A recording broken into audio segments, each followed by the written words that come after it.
Giving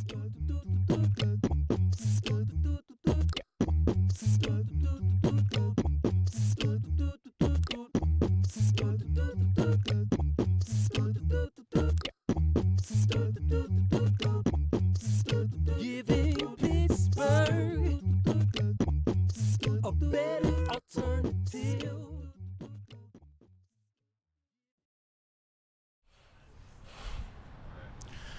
Good afternoon and welcome to the Pittsburgh Current Podcast. We are live from the Dollar Bank Three Rivers Arts Festival here at Point State Park, and we've got some great guests for you today. We're going to talk about the festival. We're going to talk about why you should come down to the festival, and we're going to talk about some of the great entertainment you can find here at the festival. Starting off today, we have several guests, but starting off today is Sarah Aziz, the Director of Festival Management for the Pittsburgh Cultural Trust and for the Dollar Bank Three Rivers Arts Festival. Welcome, Sarah.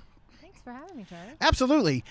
So you guys have been, I think the first thing everybody wants to talk about, of course, is you guys have been pretty fortunate with the weather thus far. We haven't seen. I mean, does the Arts Festival even happen if there aren't torrential rain? Yeah, I don't know. I recall, I think, crawling out of here a couple of years trying to get to the mud. We have a bad rap for this.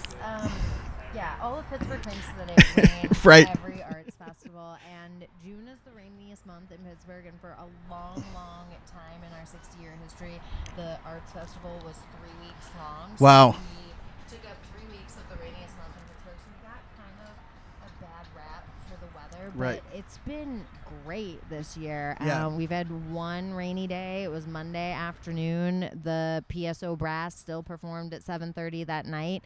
The artists are reporting that this was their best weekend ever. We Wow. overlapped with Pride that first weekend, and the weather was gorgeous, and we had a lot of bands that people were excited about. Yeah. So I think we brought in some pretty big crowds, and Pittsburgh is awesome because they buy art, you Right. know. That's why we're still Right. here 60 years later, is because people, they come down and they buy art. Right. So it's awesome. It's not just one attraction, is it, that bring people down? I mean, everybody has their favorite things. Some people come for the food. Some people come, I know, they just kind of walk all the booths and see what they can pick up for free. Stickers, T-shirts, whatever. But that's fun I used to do that when I was, Yeah.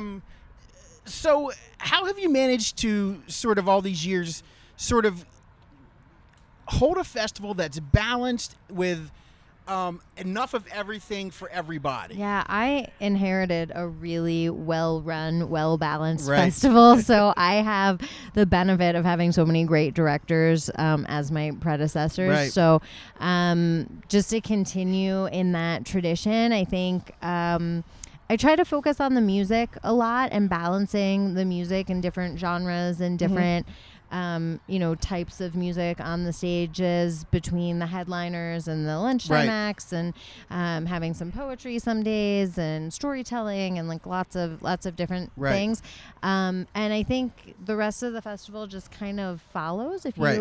you let that lead. I have an amazing artist market director that does Right. a great job of balancing the market after it's juried, and we kind of sort everything through their scores and the Right. mediums and everything, and she does a great job of balancing that. And then the food I can take no credit for, but we've got a great concessionaire Yeah. who I do meet with a couple of times a year, Sure. and we do try to be thoughtful in the food trucks that come, Right. especially on Fridays when we've got 8 of them. We try Sure. to like have food trucks that are serving things that aren't in the park, so Right. that it's not just like gyros and lobster Right. burgers everywhere. Right. You can get Indian food and donuts Yeah. and whatever when the food trucks are here. So we do, and then the public art, we just try to pick things that are accessible Right. and approachable, and that Pittsburgh will like and support, and then just having the great city behind us and so many people coming down for so many reasons, and really getting behind the festival. Right. Talking about the music, I was here all day Saturday, and it was a great lineup and a great crowd. I know that Thanks. the unfortunate Marty Stewart had to cancel for and that one of my favorite artists of all time. So I know, a lot of people were, but I feel like you guys did a great job with the original opener Esther Rose stepping up, and I think that, I mean, she certainly has her fans, and I think it gave her a chance to broaden her audience. And then I also think it was cool to have Pittsburgh sort of Ameripolitan mainstays, the Beagle Brothers on the main stage. Yeah. That was really cool. I really enjoyed because, I've seen them play. We've all seen them play various, bars or wherever, Sure. smaller venues. And I think one of them even mentioned how great it was to be playing in front of this many people. And so for a small act like that, it really, I guess, kind of worked out well. Yeah, and we try to do that a lot with Yeah. the folks that are playing on the Dollar Bank main stage on the weekend afternoons, and we try to book a lot of local openers, and all of the lunchtime acts are local, and then eventually they break out. Like we had Common Heart a couple of years ago, and now they're Right. on the national platform. So Yep. woo! My chair just sunk We into had a the bit of a stage malfunction whoop. here, but Yes, we are just- live, as you can we tell are from that. We would have live. edited that out Hello. clearly. I'm okay. Don't worry, everyone. We're good. So talk a little bit about the public art. What are some of your favorite pieces that are here this year? And what are some pieces that if you're coming down, you would say you have to see blank? I think Los Trompos is my favorite piece. I love interactive public art. I love some of my colleagues and I, we call it sneaky art. Like, Right. you don't really think of it as art, because I think sometimes art is intimidating to people, and they're like, oh, art's not for me. And you're like, yeah, man, art is for you. That those merry-go-round type things your kids were playing with, that was art. Right, yeah. Those were created in Mexico by a artist collective in Mexico City, and so I'm really excited about those. Same with the Flip the Flop, the Ocean Soul Africa those are drafts. fantastic. The little rhino is roving around. So if you find baby rhino and you take a picture of him and take it over to our info desk, you'll get a little gift, free something, and you can post on Instagram with Roving Rhino. So that's really fun, and that speaks to our mission of greening the festival. We're a zero waste festival. But there's some new stuff coming up this weekend. We're going to have some sidewalk chalk artists coming in, and these are folks that create like beautiful portraits, and they look like paintings with sidewalk chalk. They're mind-blowing. So they'll be out on the street this weekend. Keep an eye out for them. If you guys haven't found the tiny doors in the cultural district, those are fun. We've got some little tiny doors hidden around. So yeah, we've got a bunch of stuff. Oh, and the time, it's not a time machine. That would Time be capsule? cool. Yes, the time capsule. Time machine would be great. Right? Okay, next year. But yeah, talk to Toby Fraley, leave your memory in the time capsule. We're going to seal those up, and people are going to open them in 100 years. That's great. Yeah. And again, people don't know they're doing art. They're working with art. Right. Sneaky Don't tell art. anyone. I know. Or tell everyone. Yeah, exactly. Tell everyone they're art lovers. Yeah. And I think you're right. I think most people don't when they think, they think they have this misconception of what art is. And then when you even walk around to the vendors, I mean, there's so much that's someone's vision of what is artistic or what art is or what is beautiful. And I think that's a nice part of this festival. And I also think, like, if you are an art lover and you're a collector and you're looking for really special pieces, you can find that down here for sure. But also, if you want, like, to spend less than $20, I bought a $5 necklace yesterday. Wow. At a booth right over here, actually. So there's stuff at every price point. There's lots of different mediums, and I think everybody is an art lover. Right. So we talked a little bit about how it went from 3 weeks to 10 days. Well, what are some of the major changes that this festival has seen? Maybe not since day one 60 years ago, but what are some of the major changes for the better that this festival has gone through, do you think? Well, we added food. That was a big one. For the first 20 years, there was no food down here. We've kind of dialed up the music. Yeah. The music was sort of a background at the beginning, and now it's pretty balanced art and music festival. And I'd like to think when the festival came under the umbrella of the Pittsburgh Cultural Trust, it got improved a little bit. Sure. It had been under the umbrella of the Carnegie Museums, and that's where it was born, and they were a great steward of the festival for 49 years, which is an amazing long time to have it, and we were very privileged. The trust feels really lucky to have inherited such a great festival, as I said earlier. So it's this is our 11th year Wow. of producing. That's great. The You feel like festival. there's still a lot of longevity left in this festival? I do. I mean, I'm not joking when, we had to talk to all of our IT folks, and we had some calls with other, digital media people, because I was like, no, really, I really think the time capsule is going to be open Right. in 100 years. And like, none of us will be here for that. But Right. I want to make sure that it's on some sort of media that will hopefully be able to be read in 100 Yeah. years, because I think. Right.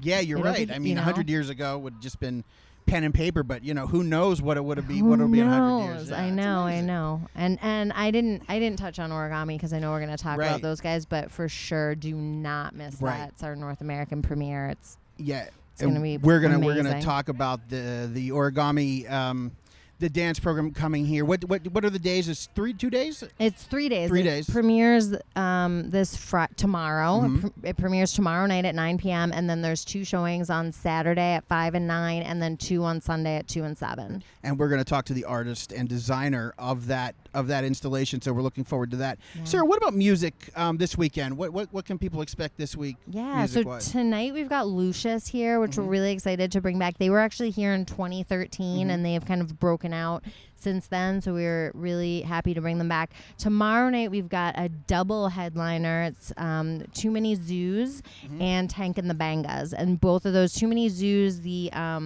sax player is from Pittsburgh. He Wow. went to Kappa, and they're a great band. And Tank and the Bangas also so fun, kind of a hip hop vibe. They won the Tiny Desk concert. Right.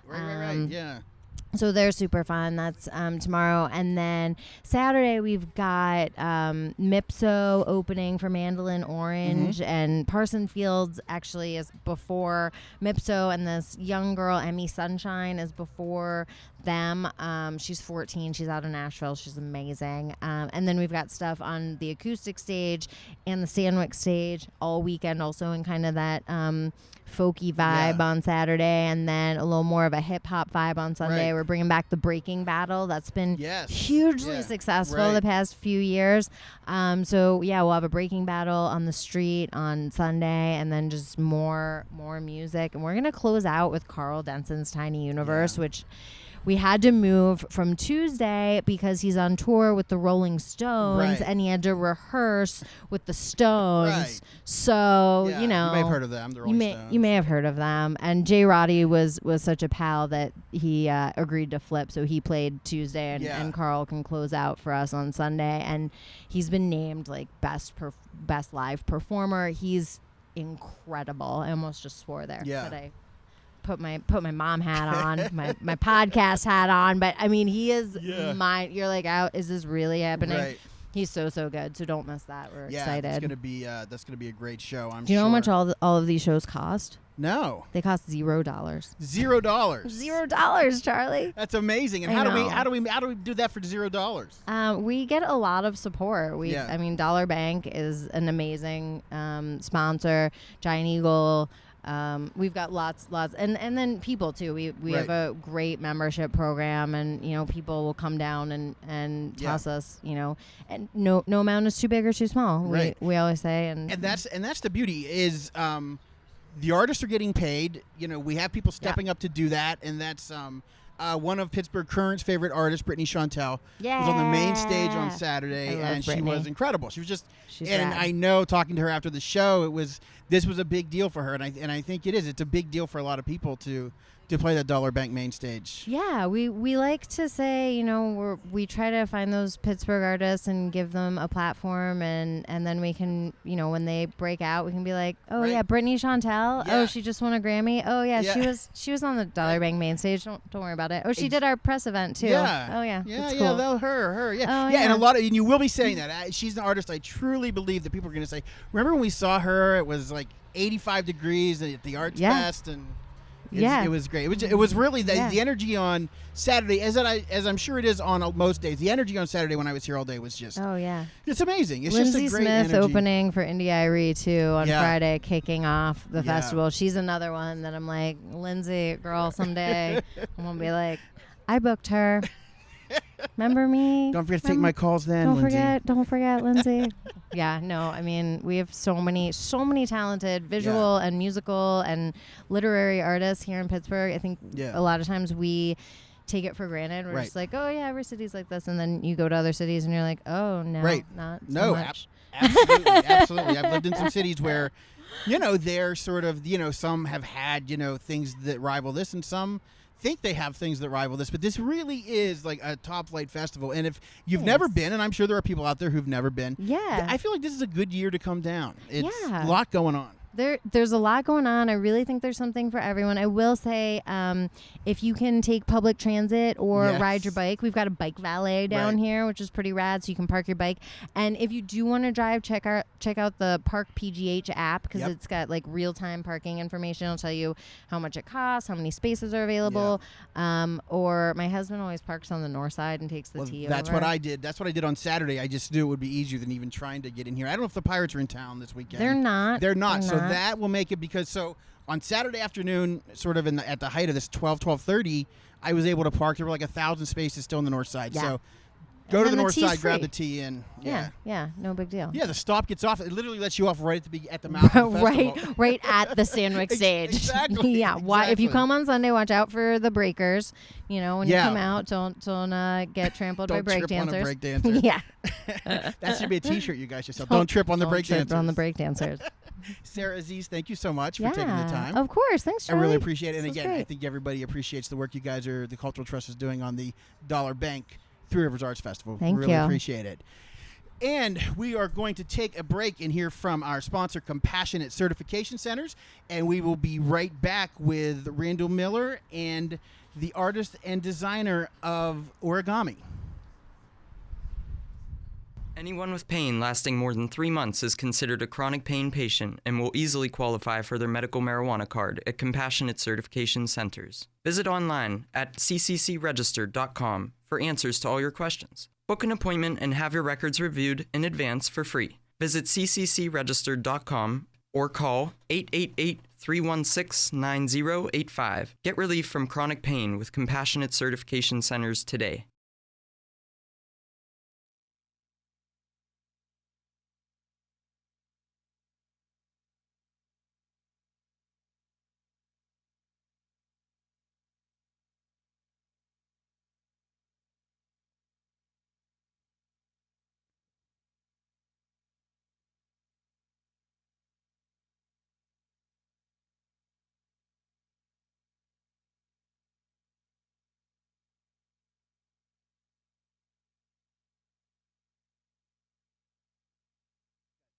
These two right here, this is the main camera right here. This is the main camera right here, and this is the Pittsburgh Current podcast live from the Dollar Bank Three Rivers Arts Festival. This is editor and publisher of the Pittsburgh Current, Charlie Deitch, here along with producer extraordinaire Jake Mislivchik, and we're coming to you live. So there are tons of reasons to come to the Arts Festival every year. I mean, there are tons of reasons this year without mentioning origami, which is it's a dance presentation, but it's really a whole lot more than that. And with me is Randal Miller, Director of Dance Programming for the Pittsburgh Cultural Trust. Also, Satchie Noro, the dancer choreographer, and Silvain Ohl, the designer builder of the set. And we're going to get into what this set is and what this program really is, because it's really spectacular. So, Randal, talk to me a little bit about. So, first of all, this is the North American premiere of this show. Talk a little bit about how that came about that they're here and they're doing this at the Pittsburgh Three Rivers Arts Festival. Sure. I won't go too long term, but a few years ago I took over as director of dance for the Pittsburgh Cultural Trust. And one of the things that I feel is very important when we talk about contemporary dance is to kind of stretch the limits to what we consider dance, and that it's not one thing, and that dance is as versatile as to say art or to say music, right? Right. And so part of that push has been to do things outside of the traditional theater space. And the first example of that was 2 years ago. Sarah, Aziz, and I partnered to bring a company called Blue Lapis Light to the Arts Festival, and they rappelled down the Fifth Avenue Place and So that was such a huge success that we were then looking for the next thing that we wanted to do outside. And so I came across this piece, Origami. It had been at a few festivals that I was at over the last few years, but never while I was there. So I had seen it in brochures, and I was like, this looks like a really cool idea. I need to go see it. And so I went to see them and met them for the first time at the International Dance Festival in Birmingham in England. And so after I saw it there, I knew that this was the right thing, and yeah. You want to chime in? Oh, sorry. Microphone. That's okay. Sorry. Yes. So I saw them there, and it was really interesting how striking that was. And this is maybe a little too behind the scenes, but I'm going to say it anyway. Is that they were using it at that festival as an outreach activity, meaning that it was in the parking lot of a soccer team, and then the parking lot of a grocery store. Holy cow! And so it was really amazing in that context, which let me know that if we put it somewhere really visually interesting, like along the river, down under the bridge, or at the point, that it would be amazing. And the piece is very slow moving. It's almost, I would say, kinetic sculpture with a human component to it. And so, it's a 35-minute long photo op. You just snap pictures all day. It's really amazing to look at. And I've been saying a lot that it's not as movement based, it's more positional dance, if that makes sense. And we should also say that this is part of the 2019-2020 Pittsburgh Dance Council season as well, the 50th season. Correct, yeah, it's our 50th anniversary and the 60th anniversary of the Arts Festival, so it's a big year for the art in Pittsburgh in general. Fantastic. So, Satchie, could you sort of, I don't even know where to begin, because it's so, I've seen video, I've seen pictures, and I think Jake's going to put some of those things up on the screen, but it really just, it makes you want to get down here even more to see what you're doing. How did this show come about? How did this program come about? How did you develop something so unique?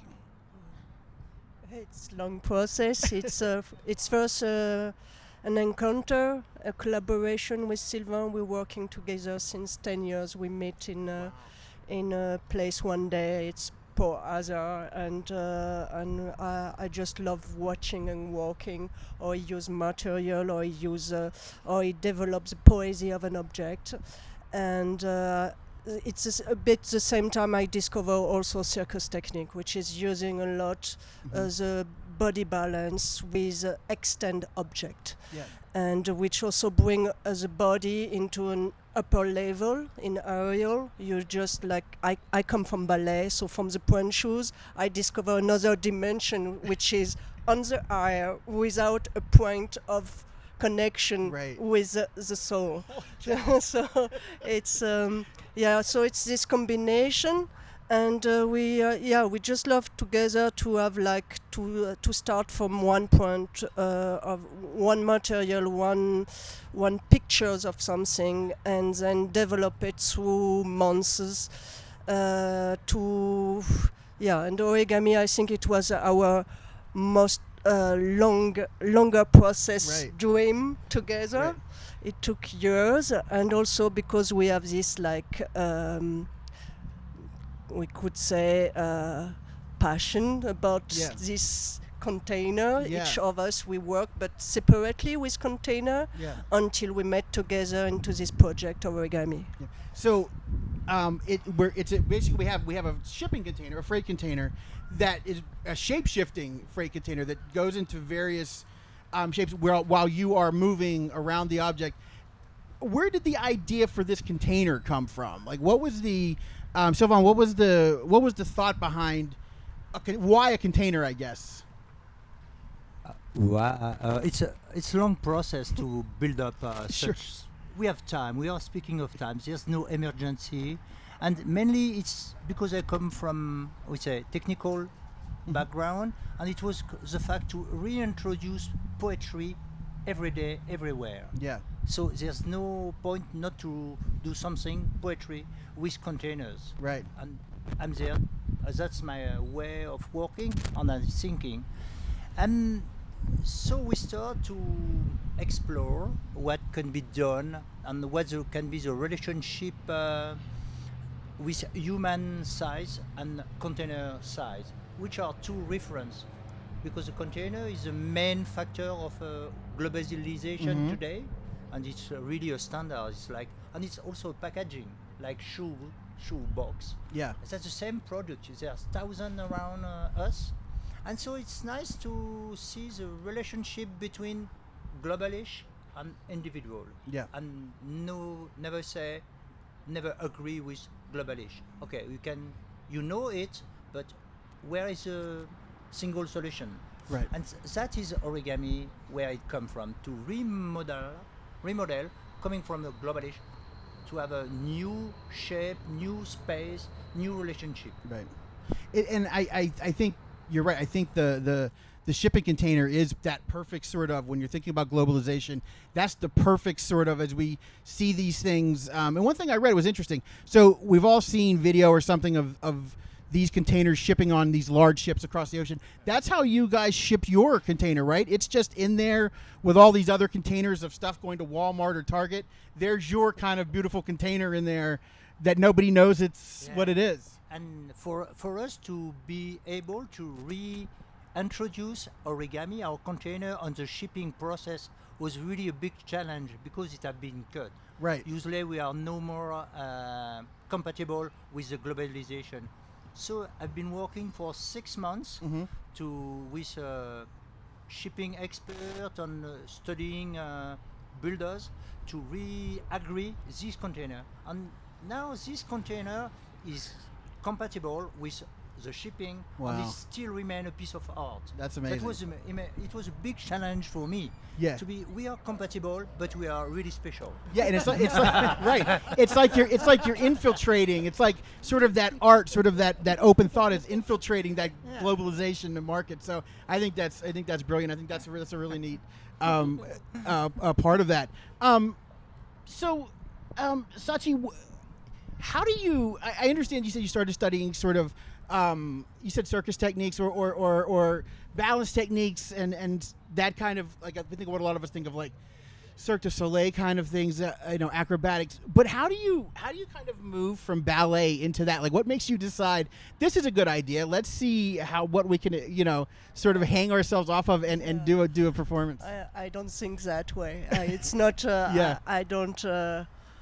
I think it's life which make me meet like different people, different teachers, different artists, and where suddenly it's like it's more from the earth and body encounters. Yeah. And then I discover this new sensation and this new possibility of moving myself, and and I just go. I go for it. Yeah.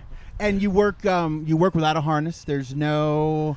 No, but in circus I had a great teacher. Yeah. And he just learned me to know about the security, and where you don't know a movement 120%, you always put a mattress on the floor. Right. And then when he always says that when you're not scared, it's when you're dangerous for yourself, because you don't calculate the risk. Right. So he says it's very important to keep this safety of being scared, because it's also my security. Sure. Yeah. And do you think it also adds the fact that fear there also adds maybe to the importance of the art, maybe the kind of the urgency, or the kind of, it adds to sort of I think the spectacle maybe of the dance, the fact that you are up there without a net, so to speak, as they say. It gives to the moment concentration, which is really, because it's my life, which is in counter, and that I know it. I know it. If I fall from doing 3 pirouettes on my point shows, it's not the same thing than being 8 meters high, and if I fall, I will die. Right. So it's a life meaning too. It's where I put myself, why I put myself here, and where do I I can't be thinking, okay, I'm going to do that tonight and doing a movement in this high. Right. It's like it doesn't allow me to be to be dispersed. You Yes. said to be dispersed. So it's I like it because it's like in martial art, because my father was a martial art master. It's like you have to be one. It's Right. like you can't be here and here. You're Right. here, and it's what I like also. Right. Silvain, could you give me a little bit of information about the dimensions of the container? Sort of how high up does it go? What kind of ways does it does it move? Or The container is 12 meter mm-hmm. large, long, and when it goes up, it's on a trailer which is 1 meter 20. And so I'm always from 1 meter 20, but more or less like 4 meter from the floor, and then it goes up the bar, goes to 8 meters high. Wow. So I go, but it's constantly moving. What is difficult is not the eyes. At the beginning, when I was training with it, it's in constant movement. Yeah. So to take a point of view to get my balance, the point is moving constantly. So I have to like always to take like also balance from my ears and be more like Yeah. be very receptive to Right. to motion. Wow. Silvain, what sort of mechanisms are in there that make it move? What did you do to modify the container to? It's by all the motion. All the motion is by hand. It's a manual. We don't need to be plugged to do that. Mhm. I really like the easy. I would say easygoing, simple way of doing things. So we do everything by hand, by a cable on crank. Oh wow! So as so as she's going up, there are people cranking it. You Yeah. or Yeah, Silva and wow. Eric, they are doing like thousands of turns wow. to do the full motion of the container, Yeah. and same back. So in the day when you have 2 shows, they are Yeah. doing 4 turns. It's like Galerian Right. for And you art. you have to have a rhythm, right? I mean, you obviously she's used to a certain rhythm of the mechanism rising at a certain. Yeah, that's the noise of the machine that give you the timing. That's Yeah. your rhythm, and it's nice because if it's warm like today, we will be a bit faster. When it's cold, our muscles are hard. Yeah. We will be a bit slower. And for us, it's very easy to follow Satchie when she's dancing because we have to stop. We just can't stop. There's no interference or mechanism or nothing. And if it's raining, we know it's slippery.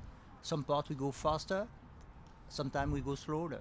It's very easy Yeah. and yes, that's human relationship. I would say Yeah, for that's me very it's totally important. totally different to know that the movement is Yeah. made by Silva and Eric, because if there is a trouble, if there is something not usual in the machinery, then they can do something because they are in direct relation with the container, and I know they are in connection with me, so they can slow the speed. Wow. Yeah. And there is also always this kind of equity. Her, she's dancing but without machinery. Us, we are in the motion too with any machinery. It's just that's a human place of in this show. We could do by computer drive. Yeah. We know how to do that. Sometimes we do that, but I think it's really interesting to be just to go back or just to say on the basics. And for the relationship, and the poetry, for the sensibility, it's really important and also very up to date to Right. do simple things. Wow. And you do this in the rain. I did see that. Whether rain or shine, right? You guys do this. Yeah, yeah. This Yeah, we can do it with the rain. I don't Always. run because it's so slippery, Yeah. but yeah. Do you have to do anything different when it rains, or do you just? Yes, I slow the movement to be secure. Like I will not throw myself into movement. I Yeah. will just secure one hand to be sure that if I slip, my arm can take the can. Yeah. Holy cow! You guys got to get. I mean, if you're not ready to get down here for this is fantastic. And I guess Randal, that's the whole. I mean, that's the kind of stuff that you want. You want performances like this that people can't stay away from. I mean, I can't imagine. Yeah, and I feel like we can't stress enough that this is an exclusive U.S. premiere, meaning that the only place in North America that anyone will be able to see the show, at least until it comes back at some other future point, is in Pittsburgh for these 5 performances over the weekend. That's amazing. And yeah, so could you give us the performance schedule? Sure. Off the top of my head, Friday night we're premiering it at 9 p.m. You should double check on the website, but I'm going to say 5 p.m. and 9 p.m. on Saturday. The 9 p.m. shows are with lights because it will be dark, so that's an interesting experience as well. And then on Sunday, it's at 2 and 7 p.m. Yes, that's it. That's We confirmed. can confirm. So as we sort of wrap up here, Satchie, I just wanted to ask you, and Silvain too, if you want to answer, what was it like the first time or the first few times that you experimented with this, that you started using this? What was that like? Was it sort of the movement of the crate and your movement sort of finding each other? Was it sort of organic? I just thought a bit, but because in the process of it, we have been cutting 2 containers before to reach this point. Okay. Yeah, we are working to have an idea of visual, what it give of cut a container, reshape it, and for her to start to moving on such a big steel block. But the first one we are not in motion. Right. Then we work on, and at the end we remove everything. We just keep moving the container. It's 1.5 years process from the first cutting container to the first show of origami. Wow. Yeah. It's amazing. It's a long process. We have to study just to build up the show, to do the place where Satchie hung. It took 1 month on a car truck parks, and we have to fix, and we say we reach the limit of the length of our arms or legs, and we just do, okay, that's the point to put the plug, and it's really built according to My scale. your scale Of my body. That's it's amazing. like if I stretch my arm, I know I have like 3 centimeters to reach that point. So if it will be someone else, maybe it will be it won't reach, Right. or it will be too custom made. Yeah. Wow. Well, to put it in Pittsburghese, Yin's got to get down here this weekend and see this here dance, because it is going to be amazing. I mean, we can't wait. And we are here at the Dollar Bank Three Rivers Arts Festival. Pittsburgh Current will be here all weekend as well. Origami, the premiere of the North American premiere of Origami. If you want to see it, you got to see it here in Pittsburgh. So come on down. And just also a note, our fantastic producer and visuals editor, Jake Mislivchik, he'll be here this weekend with his art, J&M Photos. What's your booth number, Jake? 222. Visit booth 222 and see some great Pittsburgh art from Jake. Thank you guys so much. I'm really looking forward to seeing the performance. It's going to be amazing. I know. Thank you. Thanks, and welcome, huh? And for all the audience, welcome. Very good. This has been the Pittsburgh Current Podcast. We'll see you next week. Get down to the Arts Fest.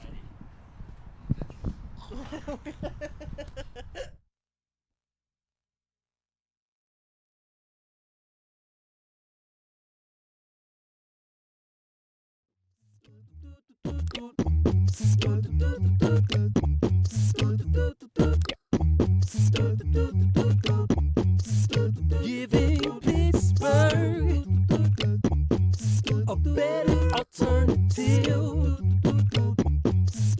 Giving Pittsburgh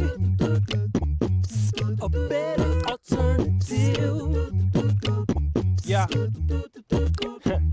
Extra, reading the issue. Raw news, unapologetic, no tissue.